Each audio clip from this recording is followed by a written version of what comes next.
ማይናት ስልኳን ይኸውልህ ስልኳን የመሲን ብሪስቶን ስልክ ስጠኛለች ሰጠዋት። ያው ጠቅላላ ለሁሉም ግልጽ የሆነ ጥያቄ ስለሆነ ነው። ቀላል ነው ጥያቄው። መብረቁ ለጥፎ እንትን ያላት ኦልሞስት ከ20 ቀን በፊት እንደሆነ ይታወቃል።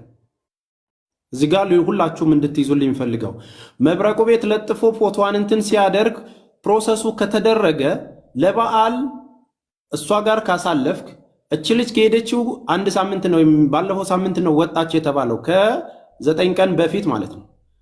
ይሄ ነገር እሱ መብረቁ ለጥፎ ከ20 ምናምን ቀን በፊት ሌባ ነች እያለ ካለና ከለጠፋት የ57 ሚሊዮን ብር ጉዳይ ይዞ ነው መብረቁ ሌባ ነች እያለ የነበረው። ይህ ማለት ሚኪ 57 ሚሊዮን ብር እንዳጭበረበረች መሐሌትም ፎቶዋን ካየ ያውቃል ማለት ነው። ለሷ በአካል ካገኛት ማስታወቂያ ከሰራላት እያንዳንዱን ነገር ከሷ ጋር ግንኙነት አለው ማለት ነው። ይሄ ኦብቪየስሊ ቀላል ጥያቄ ነው። ምንም ወዲያ ማለት አያስፈልገው። ምክንያቱም ይሄንን ጉዳይ አንስቶ መብረቁ የለጠፈው ከ3 ወር በፊት ቢሆንም እነ መሲ ኢንቮልቭ ያደረጉት 1 ወር ነው ብላለች መሲ አይደል? ከ1 ወር በፊት ነው የለጠፋት። ከ1 ወር በፊት ከለጠፋት ፎቶዋን ካየ መሐሌት ማን እንደሆነች ያውቃታል ማለት ነው። ኦልሬዲ እቺ ልጅ ባለ ሀብት ነች ብለው ካወሩ መሐሌትን ያውቃታል ማለት ነው።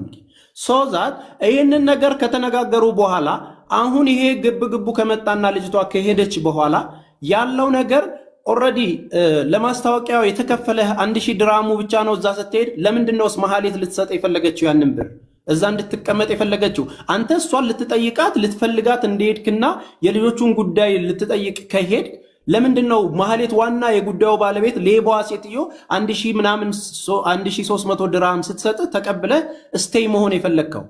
ለምንድነው እሷ ስትሰጥ መቀበል የፈለግከው? ይህንን ነገር ብትመልስልኝ ደስ ይለኛል።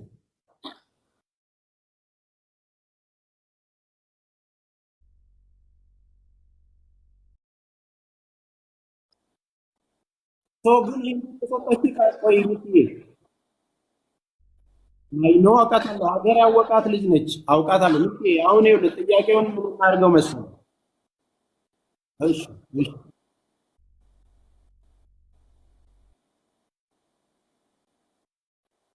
በፐርፐዝ አለ እስካሁን ድረስ እዚህ ዱባይ ያለውበት አለ። ያለ ፕሮግራሜ መጥቼ በእነዚህ ሰዎች ጉዳይ ነኝ ያለሁት። እስካሁንም ስጠይቃት ነበረ ሄድኩኝ። ናቲም ደግሞ የሚጠይቃት ጥያቄ አለ። ስራውን አቶ እዚህ ጋር ወንድሜ ስንት ጊዜ ቁጭ ብሎ እሷን ነው የሚጠብቃት። እያንዳንዱ ሰራተኞቹ ደግሞ እዛ ሄደው መጀመሪያ ቀድመው ደርሰው እኔ ኦልሬዲ ሰራተኞቹም ቤተሰብ ነበር የሚመስሉ አንድ ላይ ምንም ሴትየዋ የሰራችው ከቨር ሌላ ታሪክ ነው። ሁሉንም ነገር አነካክተዋለች። ይሄን ደግሞ በግልጽ ሰዎቹም የተጨበረበሩትም ሲናገሩ ምን አይነት ሰው ምን አይነት ኃይለኛ ሰው እንደሆነች ታውቃላችሁ ራሳችሁ።